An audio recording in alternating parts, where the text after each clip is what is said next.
Good morning, Year 10, and welcome to your final lesson of this school year. We are going to finish off by just finishing what we were looking at last lesson, which was the NHS. So we're going to look at how the NHS has changed since 1948 and what challenges it faces. So we're going to know and understand all the main changes. And then we're going to start to think about the significance. So why is the NHS important, or has it become more or less important since 1948? And there's quite a lot in the news and stuff today, so I'll try and add some links at the bottom, but there's a lot of research you can do as well to help aid this, because it's obviously a very current issue. So just to start us off, can you list 5 things that the NHS provided once it was set up? So what did it provide when it was set up in 1948? So just a reminder, lots of different things that they provided. So the NHS also funded medical research, there were hospital doctors paid by the government, the health centres were set up, there was NHS hospitals provided, maternity care, child welfare services, we've got ambulances introduced, the government taking control of all the hospitals, rebuilding them, facilities are becoming more improved. We've now got the introduction of family doctors and GPs, which we still have today. They were distributed quite evenly around the country, so before it might be quite difficult to see a doctor because they were quite far away, and now there's lots in your different localities. And if you watched the one of the links that I sent out, but it's on your Teams chat, on the Teams files, it's called To Your Good Health, and that is the government sort of showing you, and it does a very clear diagram of how doctors and hospitals are really evenly distributed. So if you've not watched that yet, I really recommend after this you do go and watch it, because it will just make things a little bit clearer about what the government wanted to implement and what was beginning to be implemented. We've got free dentistry, we've got spectacles and medicines being provided, and also lots of money being spent on training specialist staff and vaccination programmes. When it comes to after the summer, we will look more at vaccination, because we'll look at penicillin becoming introduced after the First and Second World War. So we'll look a lot more at the vaccination programmes, but they're really, really quite important, and one of the strongest aspects, I think, of the NHS as well. So just a reminder, when we had the creation of the NHS, not everyone was particularly happy with the NHS, particularly doctors. They were afraid that they were going to lose their freedom to treat private patients who paid fees. Bevan worked with doctors and agreed they could continue to treat patients privately and charge them as well. So Bevan had to work on getting the doctors on board, but it's not really like... He had to work really hard to get them on board, but he kind of forced it upon them regardless, so it's not like they really had much of a choice, I think, by the end of it. And just to illustrate it, this is a cartoon, so this is has appeared before in an exam, and I just thought I'd talk you through it and show you it. We've usually show you it anyway throughout the course of the year, but this is a source. It's a cartoon from a satirical, so satirical is just another word for critical and humorous magazine called Punch, and there's a lot of sources that we use that come from the Punch magazine, particularly in the early 1900s to the mid 1900s, very, very popular. And it shows the Minister for Health, Aneurin Bevan, giving doctors their NHS medicine. So this is Aneurin Bevan, as you can see. Not quite what he usually looks like. And we know it's him because we've got AB over there, and also it tells us about it in the provenance. Obviously we should always use the provenance because it tells us a lot of useful information. We also know it was created in 1948, which, as we know, is the year that the NHS was established. So we've got Bevan kind of dressed as a woman, kind of almost giving that mothering role. So it's almost like you might have heard of the phrase "mother knows best." It's almost like portraying him in this role of mother knows best, and Aneurin Bevan knows best what's best. And if you might not be able to see on your screen, but just inside the bowl it does say National Health Service. The medicine he's giving is literally the National Health Service.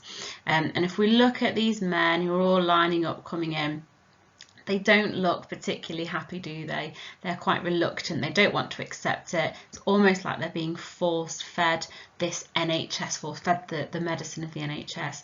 This guy's had his medicine. Looks like he might be sick. He doesn't like the taste of it, but he has to accept it, and that's kind of, you know, what it was. It's useful to a historian who's looking at the creation of the NHS, because although the doctors weren't happy, and there were an awful lot that weren't happy, they had to accept it. Bevan, we know, made some compromises. We can't see the source, you know, is limited because it doesn't show us the compromises that Bevan made, saying that they could work in private practice as well to give them some more money. But it does show that Bevan was almost determined, and, you know, he's not going to stop no matter how annoyed they look almost ill, don't they? They are part of this NHS, they will go along with it. Okay, so just a little quick source just to show you, but we'll come back to some of them next year as well. So what were the main changes to the NHS? So we've got the NHS established. We know that there's lots that they want to achieve. So what kind of has happened? What's the impact then of the NHS over the course of the 20th and the 21st century? Well, we've got many more staff are now employed. So about 1.7 million people are working for the NHS, and it's the 5th largest employer in the world. That's how big it is, massive.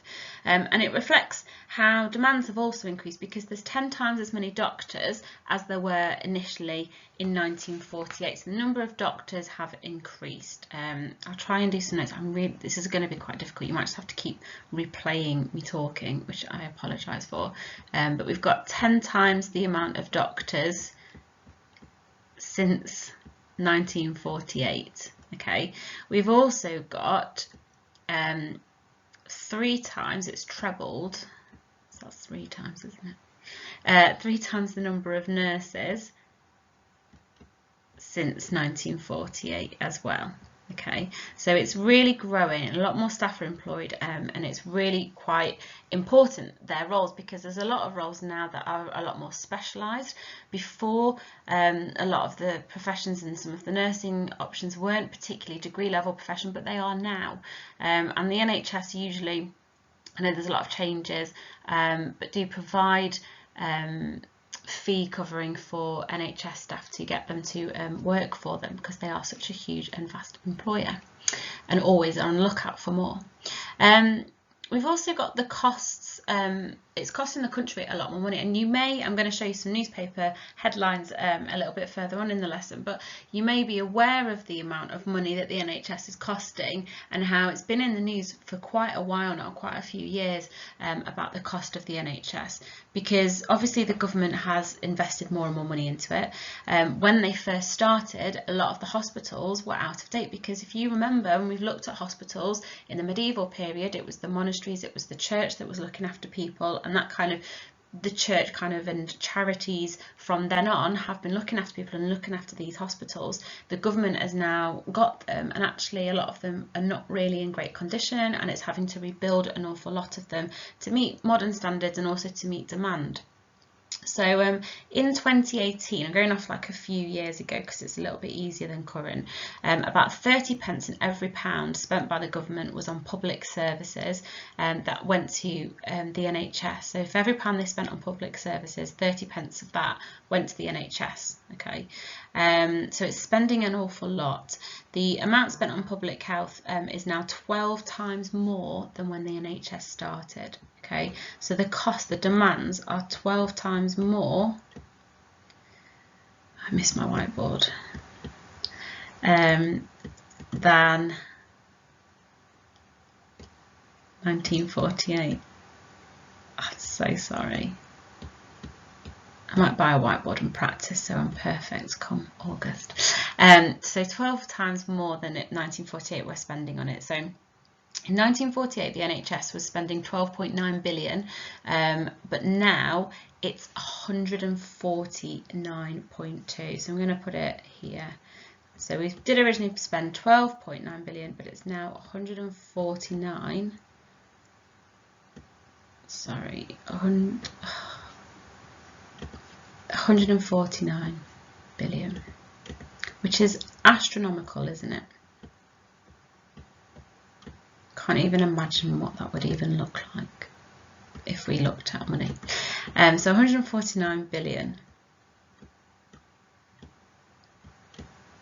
Okay, and costs are going to obviously continue to increase.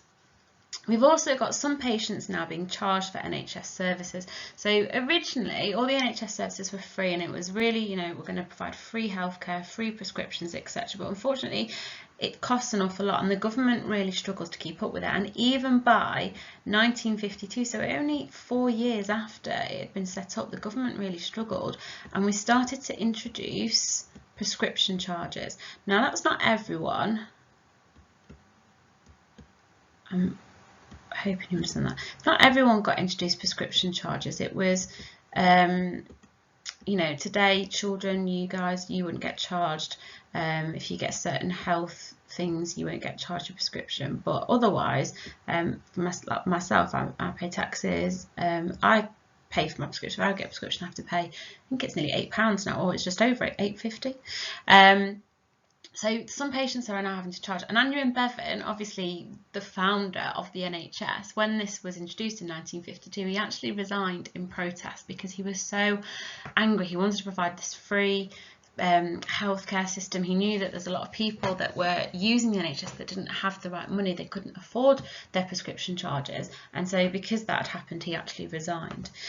And we have like dental work and stuff, so if I went to the, well, obviously I do go to the dentist, but when I go to the dentist it costs me about £20 for an appointment, so it's not free like it used to be. We've also got the number of hospital beds being cut, so there's a lot fewer beds. In 1948 there were about 480,000 beds, which was, you know, enough for them. It was fine, but actually today we've only got, and this might surprise you, it's gone down. We've only got about 120,000. Okay, so it's actually decreased. A lot of things have increased, but this is something that has decreased, 120,000. And the reason is because there's more healthcare provided in the community. So you've got community nurses and community midwives that will go out. So you don't actually have to come into hospital for everything. And when it was first established, women would often spend a week in hospital giving birth. But now women leave either on the same day or about 24 hours, depending on how their birth has gone. And the final thing is the NHS is now focusing on prevention. So rather than just treating people, it wants to prevent these things from happening. There's lots of lifestyle campaigns. You may have seen that, trying to change people's life, you know, promoting exercise, promoting healthy diets, making sure that people are cutting down the sugar. You might have seen the sugar campaign. Remember when my stepson came home last year and he had a leaflet all about the sugar campaign from school and what's in, where sugar is and how much sugar is in there and how you can cut it down. So there's lots of things that, you know, they go through schools as well to try and promote a healthy lifestyle. They talk about how you can live healthier, you know, the dangers of smoking, the dangers of poor diets, how to try and avoid certain illnesses. And we've also got a lot more health checks around now as well. Okay, so in 1992 the government's Health of the Nation initiative set targets to prevent and also reduce major deaths and illnesses. So they try to help try and prevent and subside heart disease, cancer, mental illness, HIV/AIDS and accidents. And everyone over the age of 40 can now get a health check every 5 years, which looks at their blood pressure, looks at their weight, looks at their cholesterol levels, as well as just making sure that they're making the most of healthy life choices. Okay, so there's loads of things out there, and loads of things that have changed and progressed and developed in the NHS. We've also got a bit more, so the impact of the NHS. There are kind of 4 key things now that the NHS has really worked hard to do, and I've put them on there so you can see. So we've got babies are now less likely to die. Infant mortality was obviously a really big thing in the 1900s, and now by the 21st century it's actually improved dramatically, like really, really good. The NHS has particularly helped this because before a lot of babies were born at home and there was no sort of healthcare surrounding that, but now we've got a lot more births. Most births actually do take place at home, take place at the hospital, sorry, rather than at home, which is the opposite of what it was. And hospitals have actually got specialised support and equipment to help babies. We've got, you know, checks throughout pregnancy available for women, so they can check that everything is okay, and lots of checks after, not necessarily always in the hospital, but again within the community, reducing that need for all of the beds. We've got life expectancy has increased, which has also meant that the causes of death have changed. So improved vaccination programs and healthcare have obviously really helped reduce infectious diseases, which is brilliant. So a lot less people are dying from what they previously would have been the most common cause of death, and more people are sort of living with long-term conditions. So for example, dementia, you know, that might have meant that you would die quicker before, but now there's ways that we can help deal with it. And sort of in 1948, the biggest cause of death was actually heart disease, whereas actually now the biggest cause of death is unfortunately cancer. And the lowest, there's no deaths now for tuberculosis, whereas in 1948 there was 4.5% of the population would die from tuberculosis. So there's lots of changes. Dementia, for example, has actually increased. So that used to be 2.5%, and now that's 10.5%. So we've got different causes of deaths, and that's, you know, the NHS has now sort of looked at how to prevent certain things. It's now got to go back and research the rest. So the NHS is always having to evolve. That's one of the biggest impacts. Immunisation campaigns have eradicated some illnesses. So, you know, we've got vaccination programs. You might have had them when you were younger, your MMR, so your measles, mumps and rubella jab. You've got jabs for meningitis, for whooping cough, and that's actually really saved lives, and it's increased the life expectancy of a lot of people. And kind of the biggest success, I would say, is the polio vaccination, which was introduced in the 1950s, and there used to be like 8,000 cases of polio a year in Britain. But once people actually started to get this, it dropped, and we've not had a case of polio since the 1980s. So it kind of proves that that vaccination program, when it's used and you know, exploited effectively, it really does work.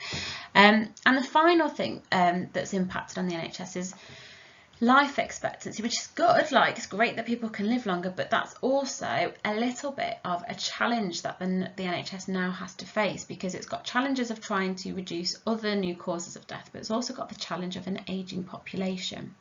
So people live 13 years longer than they did in 1948. So women tend to live now until 83, and men tend to live until about 79, 80.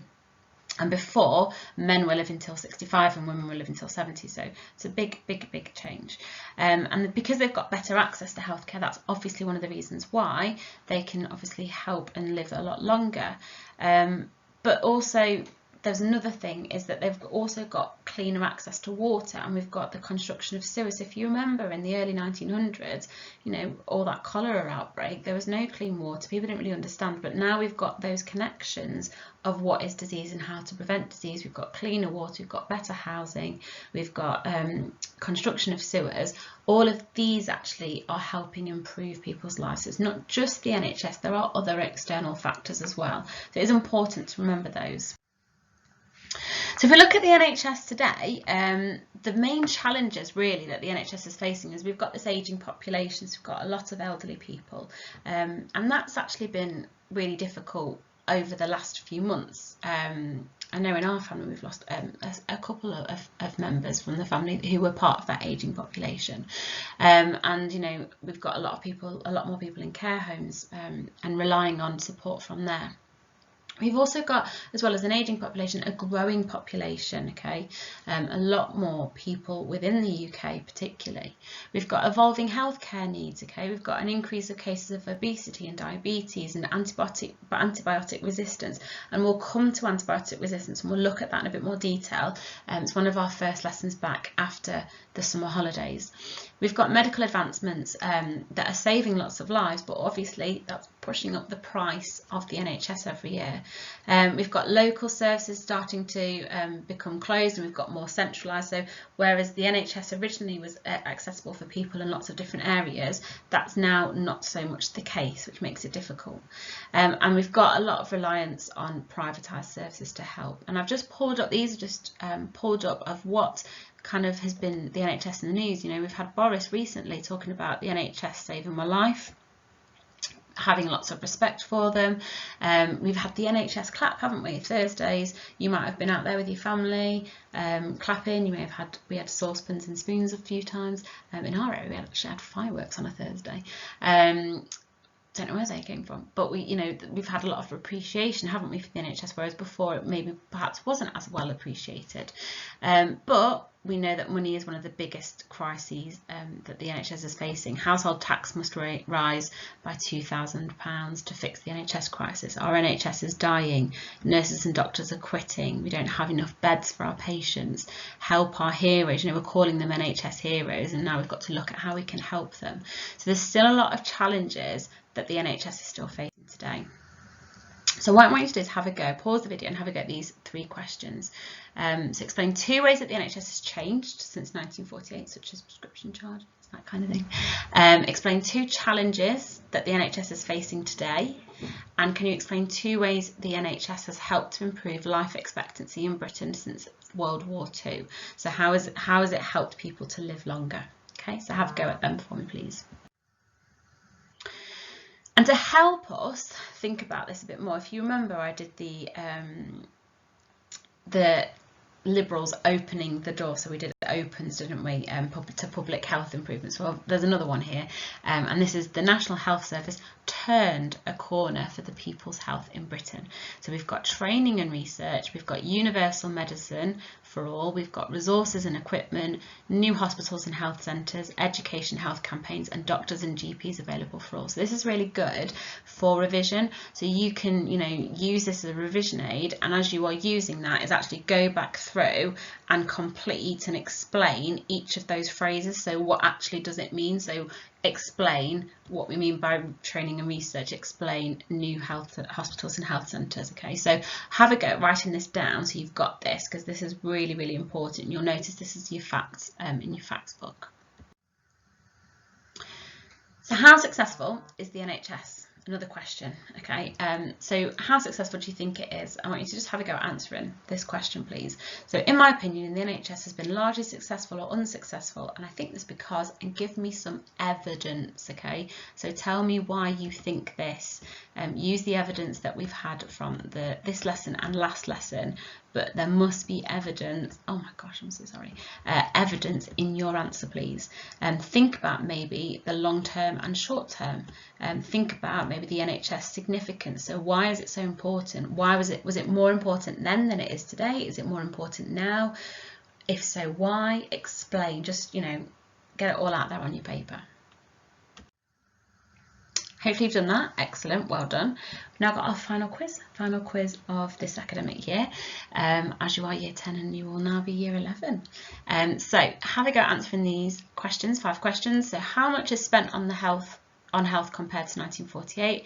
How many people are employed by the NHS? What is the life expectancy for a man in 48 and what is it in 2018?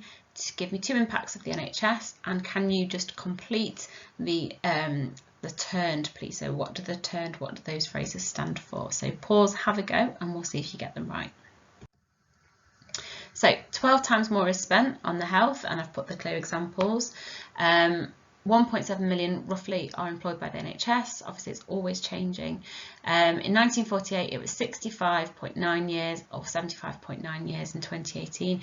Don't worry about the point, you can just round it as a whole number, that is fine. You don't need to have points in your exam.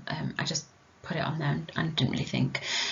Give me 2 impacts of the NHS has had in Britain, and completing the turn, training and research, universal medicine, resources and equipment, new hospitals and health centres, education, health campaigns, and doctors and GPs available to all. So hopefully you got that all right.